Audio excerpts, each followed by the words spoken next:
All right, good evening, everybody. It's Big Matt from the Locker Room, from the Matt and Todd Show. We're doing a special session here of the Locker Room, and we got Hayden in here. He's up from North Carolina area, big-time Auburn fan. He's been covering this stuff for a while.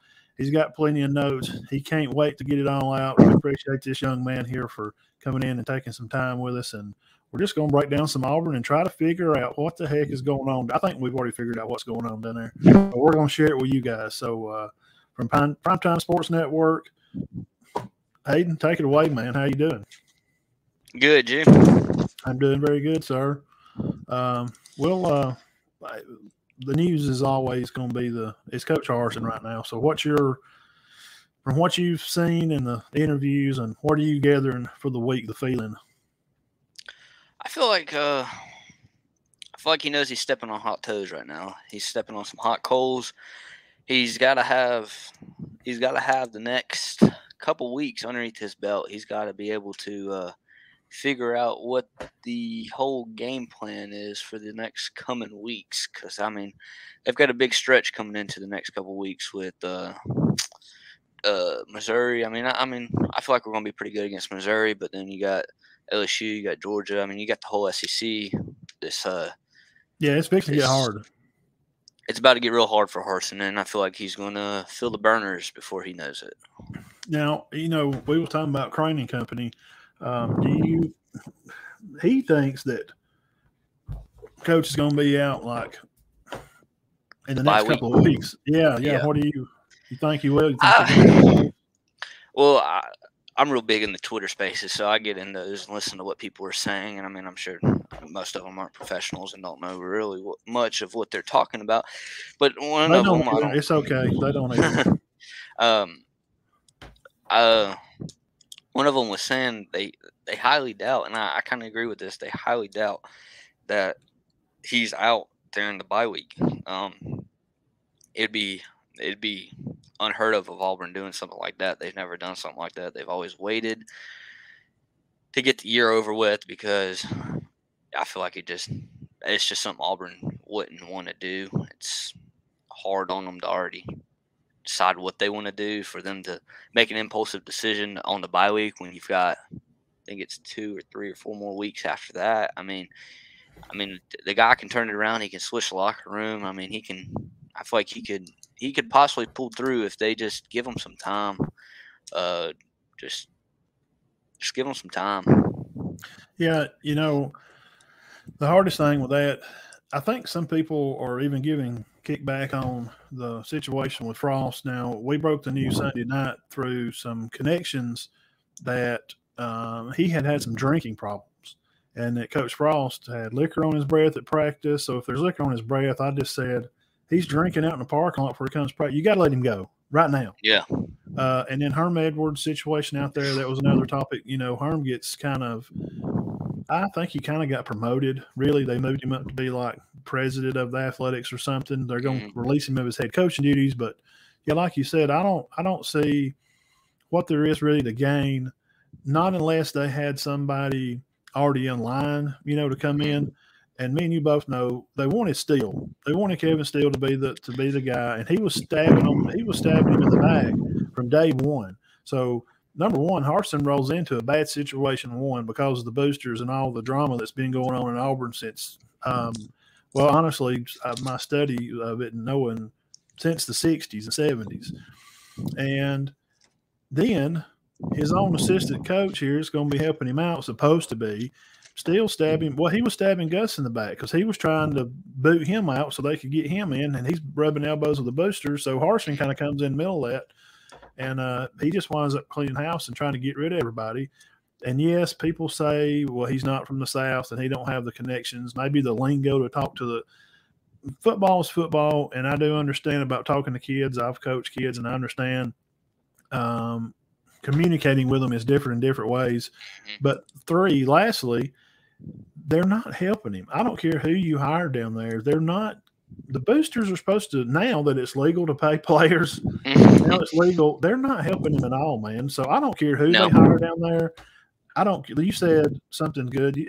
Hayden said it don't matter if they hire Nick Saban. they're not going to leave him. They're going to be up his butt constantly, and he wouldn't put up with it, and he had to cut out a lot of stuff when he come to Bama. It took him years to get rid of a lot of that. So, yeah, that's like a few years ago when they wanted to get Kirby, and Kirby told him, he said, "You let me coach this Alabama defense." Or was he offense or defensive? I think he was defensive coordinator at Georgia, and he said, "Let me just coach this team to the national championship," which I think they won it that year, and I gotta have a little control. I gotta be able to control this destiny how I want to control it, and I need some space, and y'all gonna have to deal with it. And they wouldn't give it to him, so he backed out. They lost him, and then that's when they went to Gus, and they went to Gus because they just thought his offensive play style was just through the roof, and they thought that he was the good choice back then. And he was already there, and Gus, it helped him along because he was established at Auburn. He was a familiar face on the Plains. He had helped lead them to a national championship, and some of his play calling was okay. But honestly, I've been watching Auburn since the 80s. Bo Jackson's my favorite player by far, and Cam Newton was just special, and him and Nick Fairley on the defense won that title. And it's just period. I don't want to say maybe as long-winded that, well, if Gus wasn't there, they probably would have won it anyway. Well, I don't know. Maybe that's true, but he was familiar, and now Brian, he's not, and his coaches are from different places, and I think that's one of his biggest downfalls was bringing everyone with him from Boise. I mean, that's one of his biggest downfalls, because you look at Boise's offensive calling out there when they were winning big games up there with Boise. I mean, it's the same exact plays. I mean, you watch the film side by side, and it's the same exact plays, and you kind of wonder with these guys if they're like, oh shoot, he brought everybody with him, let's throw his playbook in the mix, and we know what they're running. And it really makes me wonder if it's just not Brian Harsin, if it's the coordinators as a whole. Because I mean, I've been trying to figure out who's really running the play calls, if it's Eric up in the box or if it's Harsin down on the field. I mean, and nobody really knows. Nobody can really say like, oh yeah, this is his cues, this is him calling plays on the sideline. So it may be the coordinators are the ones that are kind of putting them in the pine box, honestly, and it's kind of putting him in a sticky situation. Now the situation. Now, tell us a little bit about. I watched some of that press conference he had. Share with us a little bit about what you kind of gathered from it, and what you felt some of his words may have meant to you. Honestly, I feel like he's unhappy. I mean, just the way, like, yes, he came out last year like that sometimes, but this was a whole new level that, I mean, a lot of people have not seen from Brian Harsin, even at his days at Boise. I mean, and when he would sometimes lose, I mean, you didn't see Brian Harsin like this. And I think this is a new personality of Brian Harsin that nobody has seen, and nobody knows how to really analyze how he is thinking, what he's thinking. And I mean, I know we're going to get down to the coaching thing later, but he tried to leave for the Washington job last year when Washington had that position open. And I mean, I wouldn't be surprised if he tries to get fired, or not try to. I mean, sure, he's going to try to win this game, but win these games in the stretch for Auburn. But if he wants that Arizona State, I think he's at Arizona State. You think he wants to? I think he wants to get back there out there on the West Coast. I mean, he knows that ground. He knows that stomping ground. He knows his high schools to go to where to get the players. He knows where to go. And I mean, that seems like a very viable option for Brian Harsin to get out of a sticky situation that he is in and save his coaching career. Well, I agree. Now, in saying that, and then we'll go to the part you was talking about, as far as like coaches and stuff. Okay, so so we'll say that Jake Crane, that we both follow him pretty well. And he does know what he's talking about. Yeah, he knows Auburn pretty well, because I believe his dad was an Auburn coach, wasn't he? Yeah, they've and him and Blaine, and they have all kind of coached or played, and so who then? That's the $1 million question. And I'll give my take on who I don't want to see there. I'm tired of hearing it, but who the heck do they get? I mean, here's a question I ask on the show, and I get kind of aggravated by it. who wants the Auburn job? Number one, they only play the hardest schedule probably in the country. Why? Well, that's crazy, Matt. Why are you saying that? We'll say, well, because you play Georgia and Alabama every year. No, and that's not like they pick those games up on their schedule. They're gonna play Alabama in the Iron Bowl, and Auburn and Georgia is one of the oldest football Deep traditional South games rivalry. in the South. Yep. It's been around since the 1800s. That's when the Eagle flew around the field and they won the game, 6-0 against Georgia in 1901 or whatever. So who the heck wants to come up here? And then also to win, you need to recruit. So who wants to recruit against Kirby and Nick and play them every year? So who do they get? Who's crazy enough to take the job? That's the question. That's the $1 million question everybody's wondering. A lot of people were saying with the rough year that Carolina Panthers have been having, I forget what his name is, the head coach in Carolina, maybe him if he wants to get back into the college game like he did down in Baylor. Matt Rule. Yeah, I did hear his name. Possibly him, and then you've always heard Hugh Freeze because Hugh Freeze. That's who I like. I think from day one when they're Coach Freeze has done a good job. We got a guy here from the county that plays up there at Liberty, Tyron Dupree. He plays on that team, plays like a linebacker, rover, in and out. He's quarterback here for Cherokee County. And so we keep up with Liberty. They're a good team, man. And he's a good coach.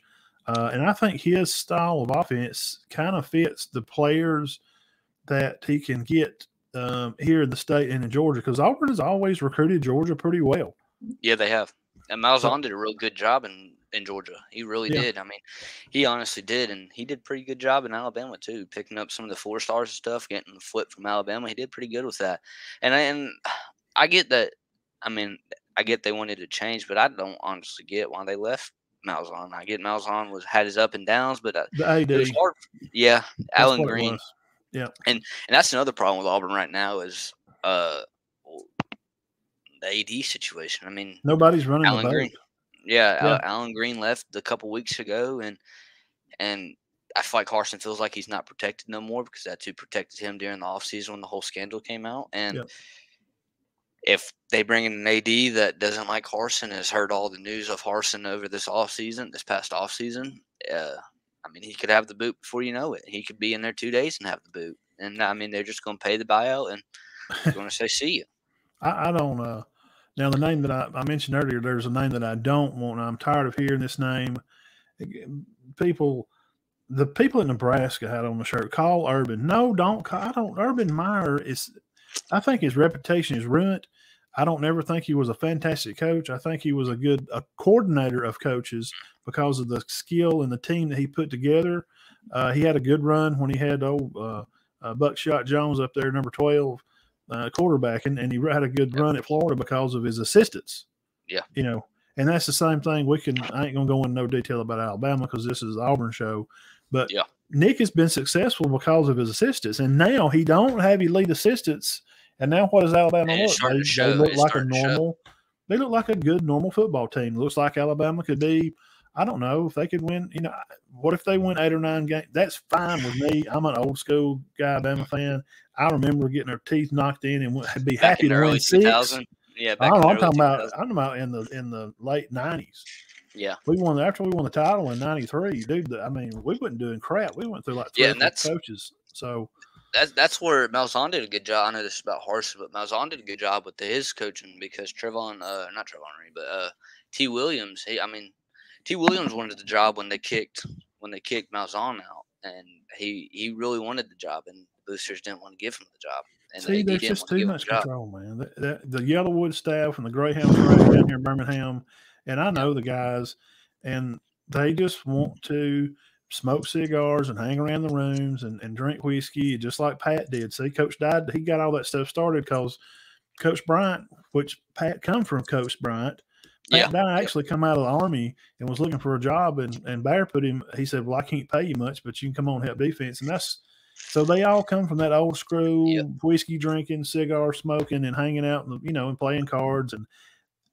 And Coach Dye was left at Auburn too long in those offices, and I think now that might not be a popular. My cousins went to school down there. I have best friends who went to college at Auburn. I think that Pat has just left such a big thumbprint. These boosters feel entitled, like, hey, I'm supposed to be down here. You know how old I am? You know how much money I've give down here? And nobody cares no more. You need to just go out and buy good players because now it's legal to do what everybody's been doing. Everybody's Just go been buy doing. some players. But I Go throw don't the want to bag hear at them. Go throw the bag at some offensive linemen like Texas has done. Picked up every big star offensive lineman out of the state of Texas and Oklahoma in the past 3 years. You know. I don't want to hear Dan Mullen or Urban Meyer. I just don't think I don't think that works at Auburn. I And just Urban's don't. got his little gig with ESPN right now too, so I doubt he wants to leave that anyway. I just don't. I don't know about that. So we both kind of agree. We don't know if we don't think that they're going to move Harsin out quickly in the middle of the season, man. I'm telling you, that puts your team in a bad spot. I don't care how really bad does. it is. You're just like tying up the noose to your college, even though if the coach is not making good decisions or whatever. You can't do that. No. So if they keep him around to the end of the year, and what happens after the Iron Bowl or whatever, but they need to be looking for somebody. Yeah, if they're going to really start thinking about giving him the boot, and they're going to have to find a way to start a process earlier than what they did last time because it took forever. Yeah. It took forever. Everybody was sitting around wondering who's the next coach of Auburn football. You know, and Alan Green couldn't say nothing. The boosters wouldn't come out and say nothing. It's like, and then here comes Alan Green's best friend out of and here comes Alan Green's hot tub best friend. You know, I mean, it's hard to say what they're going to do. I mean, and like you said, with AD problems, man, how you going to hire a coach? You don't have an AD, good gracious, man, there's somebody driving the ship, and you want to start hiring a mechanic for the boat where nobody's even driving the darn thing, and it starts from the front. You know, when Mal Moore was head over at Alabama, there was a goal. There was a mission. You know, a mission for the college to go a certain way. So I don't know. We'll see how it works out.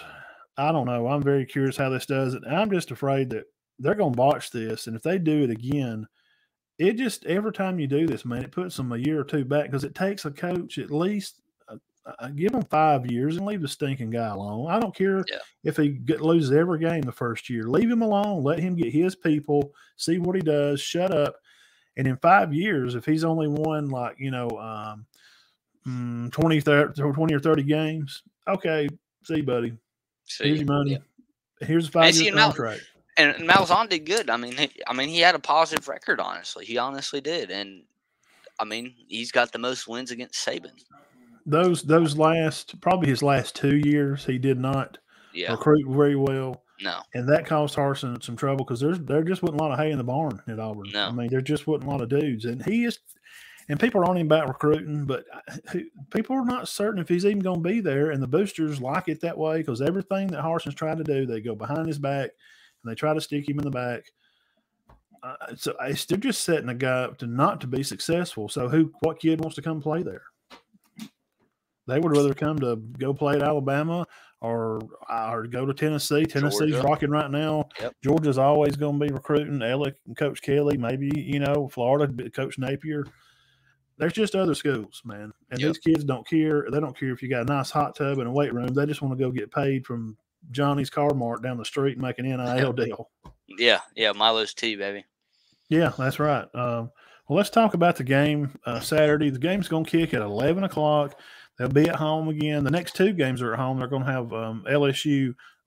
They'll play them at night the week after on October 1st. So now we know that TJ is out, and I've heard a rumor. Tell me if I'm right. Something about a shoulder, a tackle, the way he landed.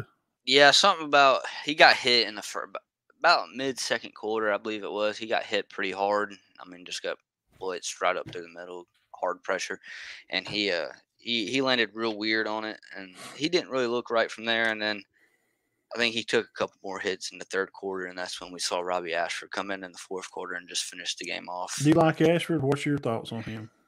Ashford, he's a good ball player. He was really good at Hoover, Alabama, with his baseball. He was a star baseball player, and he was apparently pretty good at Oregon too.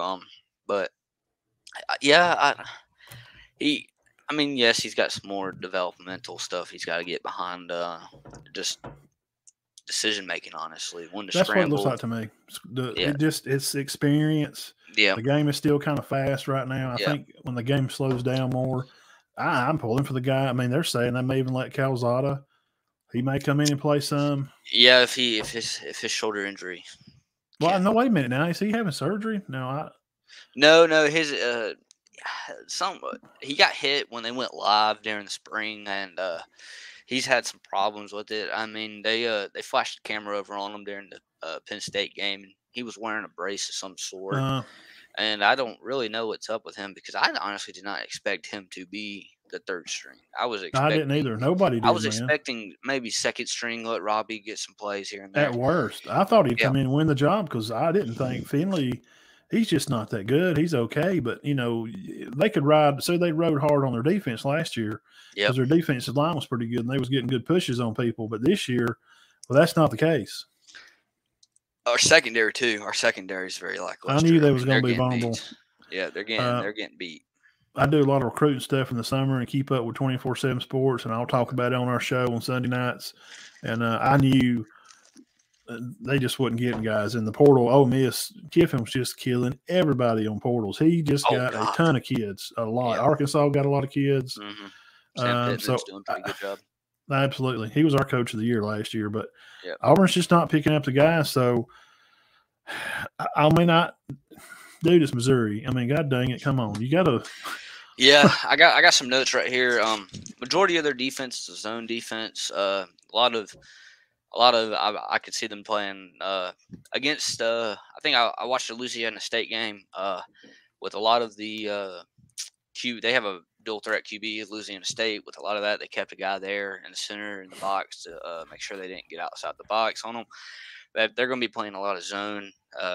Missouri beat a lot of people on the or got beat a lot on the crossing routes down the middle. I mean, they're just leaving that man there. He's vulnerable. He's got to sit there and watch QB.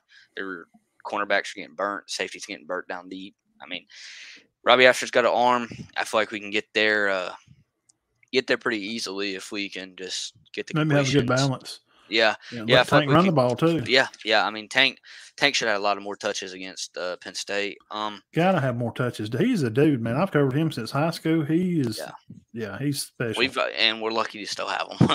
I know. When I heard he was not leaving this summer, I was like, wow. I thought he's going to burn out and go. Maybe come to Bama or something. He's from around Atlanta. Georgia. Yeah, Georgia I thought. Yeah. And they play a lot of wildcat with their star wide receivers, a lot of wildcat, even down in the 30, 20-yard line. They play a lot of wildcat. They've done it. And the goal line formation too. They blitz a lot in the zone too. They'll leave everybody spaced out in the secondary and blitz 3 or 4 up the middle. The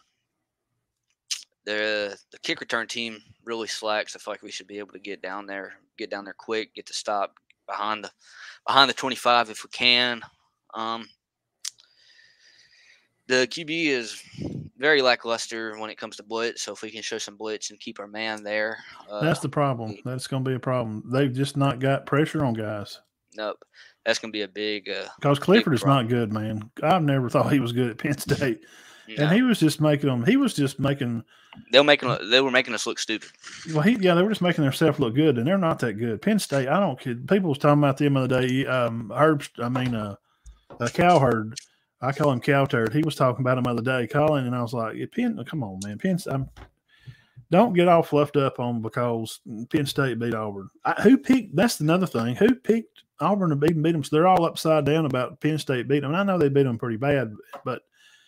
The only person that picked Auburn to win on the game day show was Luke Combs. It's the only person that did, and that's the guest picker. And I don't know why they're blowing so much steam about it, but they were. They did give a lot of points. Well, I like this. I like them against Missouri. Maybe they're either going to play inspired. Yeah, they're tired of hearing the crowd. We just want to go play football. They're young men. I think they go. It is at home, and it's an early game, and it being at home. I like it being early. I think the guys are going to get up early. They're going to be excited. I think Auburn comes out and scores first. and finds a way. But Missouri's probably going to come back in the second half and try to make it close. But I think with Tank's feet, I think Tank could just maybe be too much for him. Auburn wins this game. Yep, I don't know why we got away from the run game last game. I have no idea. According to Brian Harsin, we don't know what's happening down there on the field. So, I mean, Jarquez Hunter, he's a dog too. He needs to get some more touches. Yeah, I mean, maybe even play a double running back set back there in the back. I would. I mean, if you've got two options back there in the set. You can see which way they're coming from. And if you got to, you can beat them in the zone with the pass. I mean, yeah, and there's nothing wrong run a wildcat, run, Ashford up there, and then turn to the sideline and get a play, and then let him, run out as on a receiver and let his Tank step up, take a snap, and just let And even down there in the goal line, maybe even get Shanker. I mean, Shanker's a big dude. He ain't no small dude. He can power his way through, and he would be a good. He'd be a good option for the Wildcat if Auburn chose to go with the Wildcat play against Missouri to just punch some extra points and get some motivation behind the players, get them feeling good about themselves again. Yeah, red zone offense. I see it around here. High school teams here too. You get down there and you can't put it in, man. That's just it's demoralizing. It makes the kids feel bad and it makes them feel defeated. And so the coaches have to make sure they're getting the right plays in. And that's on Brian and everything. That's what he's never mentioned how it's not his fault. No, it is. I mean, everything from the play calls because you're the head guy, so it goes through you. If you don't like it, change it. Yep. I think a lot of it has to do with the Boise offense. That is very true in pride. And Brian Harsin, and you can tell it if you watch some old game film, you can tell it's X's and O's of Boise offense he run. Is it just is it too vanilla and it's just not good enough because of the people they're playing here, the talent that they're going against, these guys that are from the South here, it's just not, they're just too good for it and they can just beat it. Do you think that's what it is? Yeah. I think it's too dumbed down. I think it's way too you get some good players out there in Boise. I mean, you're the main school out there in Idaho, so you're going to pick up a lot of the guys.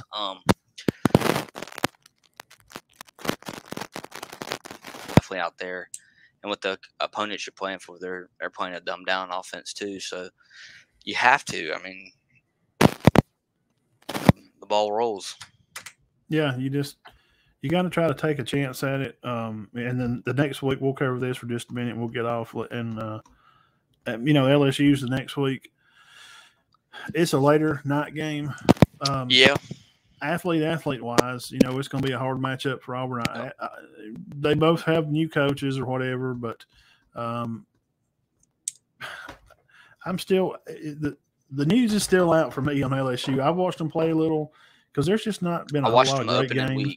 I watched them opening week in the last 2.5 quarters, probably. Yeah, the Florida State game. Mm-hmm. And they're just. Hear me now? Yeah. Okay. I think I'm not against Harsin. I mean, Harsin, I like how he runs his program. He's a very tight knit guy. With Malzahn, he let everybody in. I mean, you could find anything you wanted to about the Auburn program. And I think that the big problem is I think it's his coordinators. I mean, honestly, I think it is. I mean, if he goes out and finds an experience. I mean, Derek Mason, for example. I mean, Derek Mason was the guy of all guys for him when he started this up at Auburn. Derek Mason was a good hire for a defensive coordinator. He really was. Sure, he had a rough time at Vandy, but who doesn't have a rough time at Vandy? But I mean, you really messed that one up.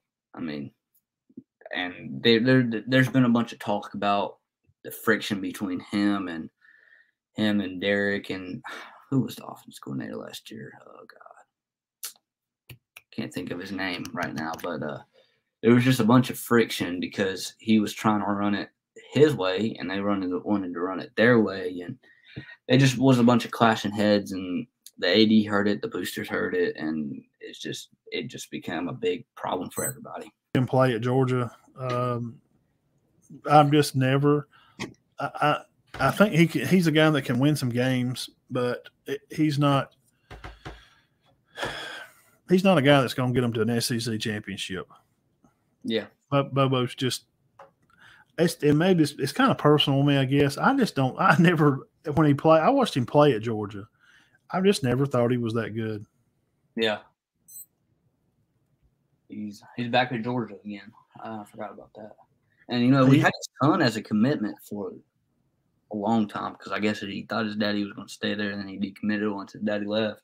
But he was a pretty good offensive lineman player. I mean, he was pretty good. And, I mean, that was a major loss for Auburn. Yeah. Because that was a big hope for Mike Bobo to bring his son in. He is good now. The O-line. He's good. He's better than his dad. I just never – I don't know what it is. He just couldn't ever finish the job. And Georgia's had a lot of those players and that just could never really get over that hump. And sometimes it could have been play calling. And, I was young, probably in my 20s when Bobo was there at Georgia. And, they've just always had a hard time. And then they finally get over the Bama hump. And before we get off, I'll ask you your top five. But to me right now, Georgia's one. I had Bama at 3. I got Ohio State 2. I like USC and probably Oklahoma or Michigan in the top 5s. I got Clemson outside like at 6. Who do you like for a top 5? Once I went for 8, top 25. And I know Michigan's not really tested. But who is though? Georgia. Who the heck's Georgia? Dude, have you looked at their schedule? I nearly fell out in here. I didn't know. We usually look a week ahead. I went and looked like 2 or 3. They don't play nobody until like October, late into October, like 3rd week in October. It's terrible. Like they should repeat. I like Georgia maybe number 1. Alabama. I don't see Ohio State in number 3. I really don't. Just because the lackluster against Notre Dame, and everybody thought Notre Dame was going to be like that, and Notre Dame's falling off. I get it was week 1, but I think this week will be a big tell when they play Wisconsin. They've got Wisconsin this week. It sounds like that'll be a big game to test really Ohio State this year. But honestly, I feel like I would jump USC up to 4. I think they're playing as good as anybody right now. Now, I don't say they're going to win a national championship. No. But I think the offense looks good. You got the Atkins kid, and of course you got Caleb Williams. I mean, we don't do no early high. I don't want anybody. Why does anybody do a Heisman right now? Please don't do it. Please don't. It's so crazy. There's no way we know. But I like USC up there at 4 or 5, and some people have Texas. I think Joel Klatt. I do a lot of reaction videos with him. I think he's got Texas at 10. I guess Tennessee. I can see Tennessee 8 or 9 right there in that area. I feel like does Tennessee play Kentucky this year? Oh yeah. I think they play. It'll be in November. It'll be towards the end. It's like Alabama Auburn. Yeah, that'll really decide that. That right there will really decide that Kentucky, Tennessee, because I mean Hendon Hooker's from around here.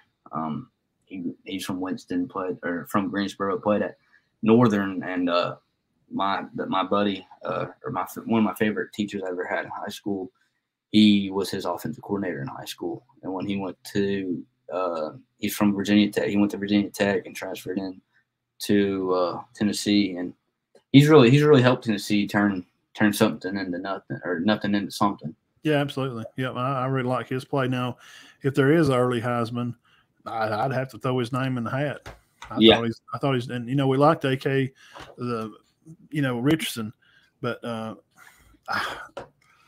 he didn't look good this week. I mean, he's running the touchdown, he's throwing picks, and he's not thrown like any touchdowns. Low passing yards. His completion percentage QBR was like 30.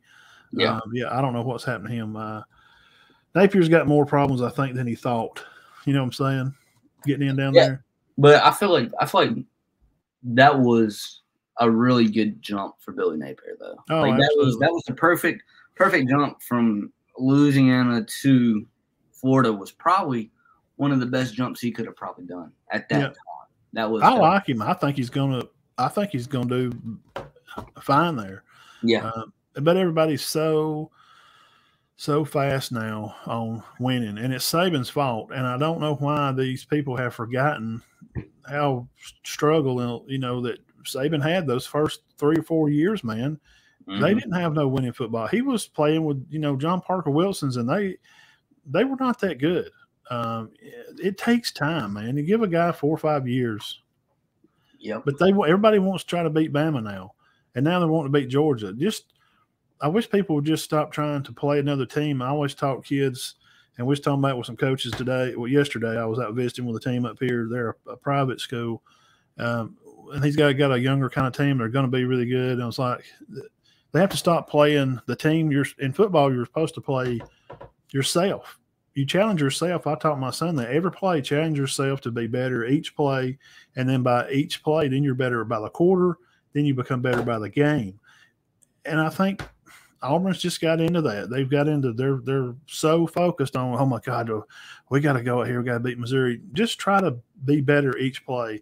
And I don't hear none of that from the talk. And maybe Cadillac is, because he's a guy from over here in Gadsden that's close to us.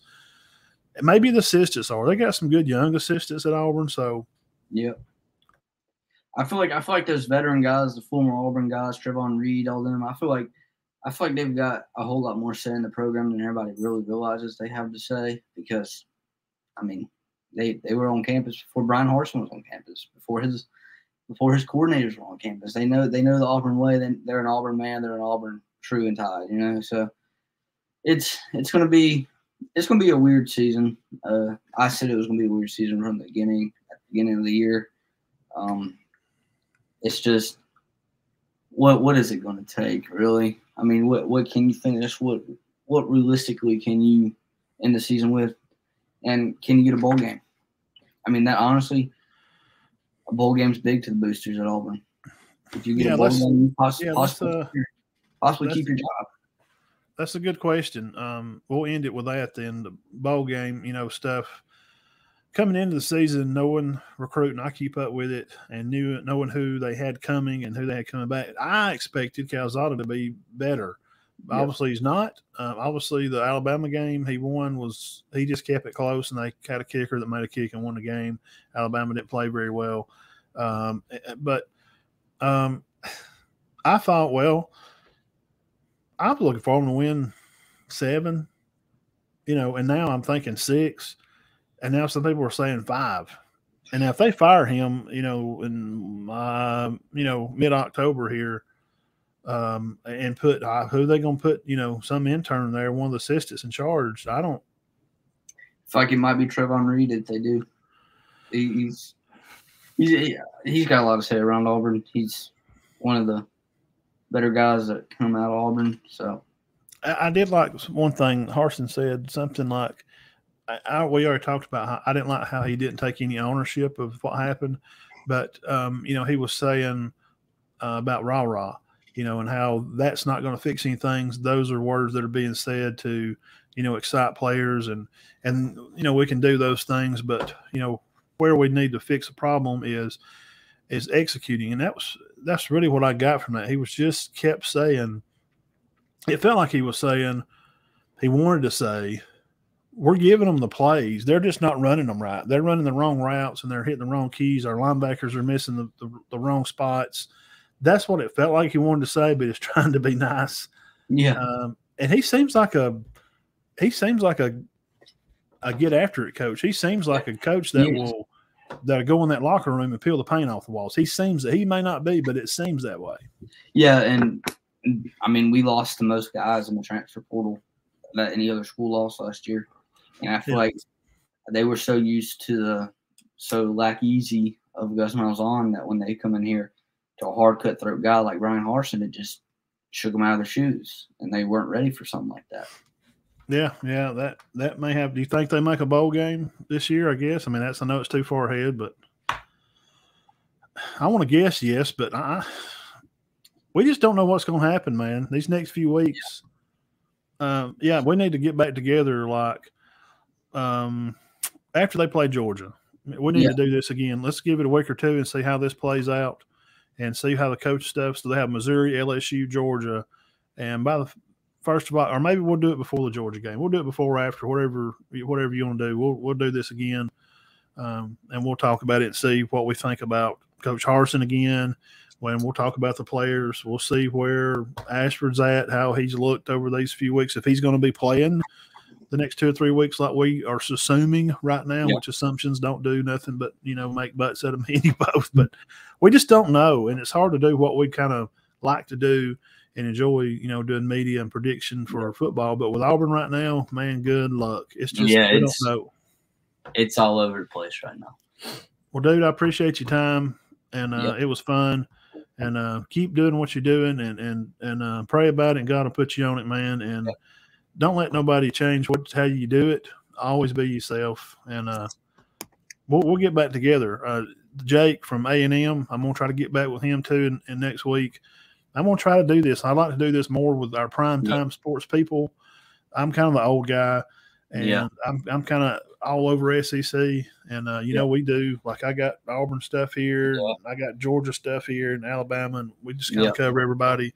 But I like to bring all you guys in each week, or I'd like to have it where each week, like I got the Ole Miss guy on Arkansas, have Jacob on, and and that way we're promoting you, what y'all are doing, and we're trying to build up, what we're maybe could be some Primetime Sports Network.